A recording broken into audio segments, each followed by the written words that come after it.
kulanti wacan oo wanaagsan saaxiibayaal ku soo dhawaada sheekadii curad oo aad halkan kala socoteen. sheekadan oo ah qiso dhab ah oo ku dhacday mid ka mid ah dhalinyarada Soomaaliyeed ayaa waxa qoraalkan ka sameeyay wariye Maahir Jaamac Aadam, waxaana codeynaya anigoo ah Ciise Maxamuud Ciise. halkaad kala soconaysaana waa channelka Ogaalka Audio Som. ku soo dhawaada qaybta xigta qaybtii horay aad u soo dhageysateen.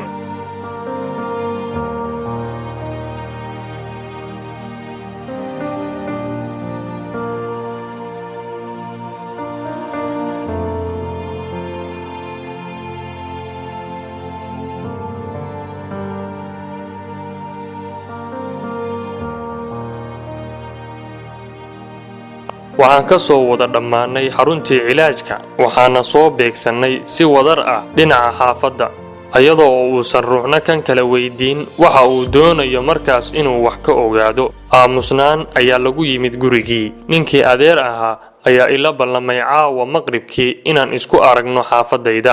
kadibna wuxuu ku dhowaad saacado wada hadal la qaatay maamada oo ay si gooni ah u wada baxeen. waan yara nafisay maanta, waayo waxaan dareemay in mashquulkii aniga i wada saarnaa iga qafiifay, waxaana isla markiiba ii soo noqotay firfircoonidaydii la igu yaqaanay. waxaan bilaabay inaan kaftamo, dadkana aan ka qosliyo, laakiin weli ma jirto kalsooni aan ku qabo natiijada qisadaydan ay ahaan doonto. waxaase dhab ah in markan ay xaaladdu ka baxday hayndaabkii lagu ilaalinayay xogta dhibaatada ila soo gudboonaatay, war baa soo yeeray.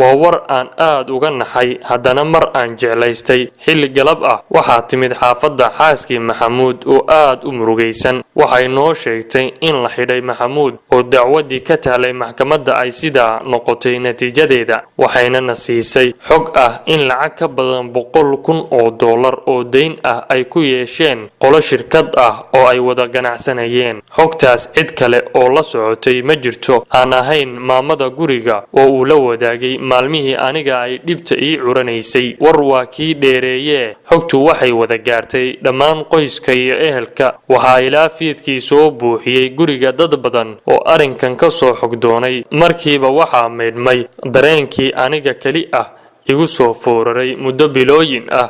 wuxuu xiisuhu galay kolkan ka hadalka qisada xadhigga Maxamuud. markaad aaminto inaad tahay qofka ugu dhibban dadka, waxaa jira dhibana kaa daran, laakiin qisooyinkiinu ay kala horeeyaan.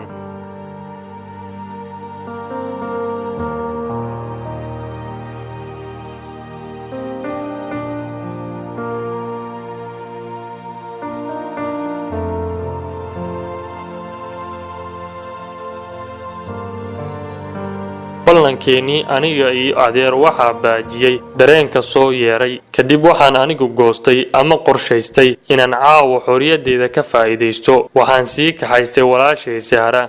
sidaan u waday ayaan keenay halkii aan ku tuhmay inuu ahaa gurigii ay iga gashay gabadhii yareed markaan soo eryanayay. xaqiiq ahaan guriga hadda iyo markii horeba wuxuu iigu muuqdaa si isku mid ah. wax iska kay bedelay ma jiraan. Sahra waxay tiri, ma ahan walaal halkan ee anaa ku geyn nakeen. waxaan isku daray qosol iyo xanaaq, markaasaan ku celceliyey, abaayo Sahra ha iwaalin adna ee gurigan ayuu ahaa fadlan. waxay tiri, haddaad i qasbayso haddee walaal waa isaga guriga, laakiin haddaad xaqiiqo doon tahay isoo raac aniga. la yaabku badanaa waxaan ahay xogdoone qasbane ah, waana soo raacay Sahra si ay ii tusto guriga aniga ii qorxoonaa ee dadkuna yidhaahdeen wuxuu ku rafanayay bacaadka guri deganaanshihiisa ay ugu dambaysay 1991dii. Sahra waxay ii soo kaxaysay cidhifka kale ee xaafadda.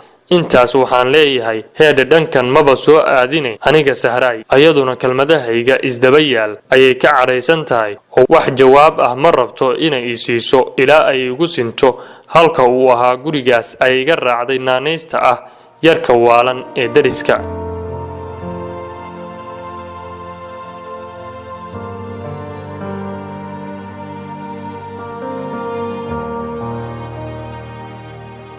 in xoogaa ah markaan sii soconnay ayaa islaan waayeel ah naga hortimid weligay horay uma arag haddana sida laba ruux oo isyaqaan ayay ii salaantay oo ay ii xaalwaraysatay kadibna way iga dhaqaaqday anigoo islaanta la yaaban gadaalna u sii eegaya ayaa waxaan arkay Sahra oo iyana yaabkayga ka weyn la soo indhacadaynaysa intaan qoslay baan ku iri abaayo Sahro islaantan ma taqaanaa intay eegtay bay aamuskii iyo socodkii iska sii wadatay anna waxaan isiri waxba maskaxda ha ku daalin kolley waa iska qaraabo guud islaantan ee ka soco laakiin islaantu wax qiso ah ma u yeelaysaa xaalkayga taa ma aqaano waxaanse hubaa inay saamaysay dareenkayga markiina aan ka gudbay weli gurigii ayaan ku soconnaa talow waxaan arki doono ma mucjiso kaleba mise waxaa la gaaray xilligii aan fahmi lahaa micnaha mucjisooyinkii aan horay u soo wada arkay si walba oo uu xaalku noqon doono waa mid aan hadda la sii cabiri karin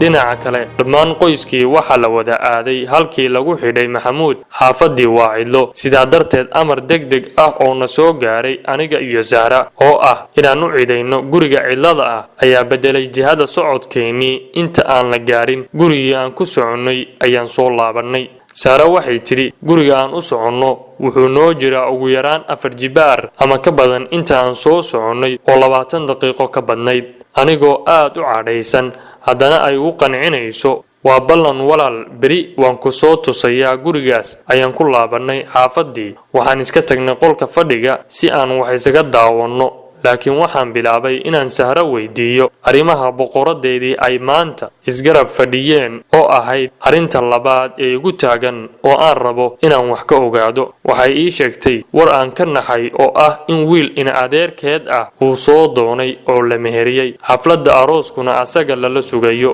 waxay hadalkii ii raacisay adiga walaalow qoftaas iska ilow mar kalena ha i weydiin annaga taadii baa nawaashay ee ha noogu darin mid kale waxaan idhi waayahay walaal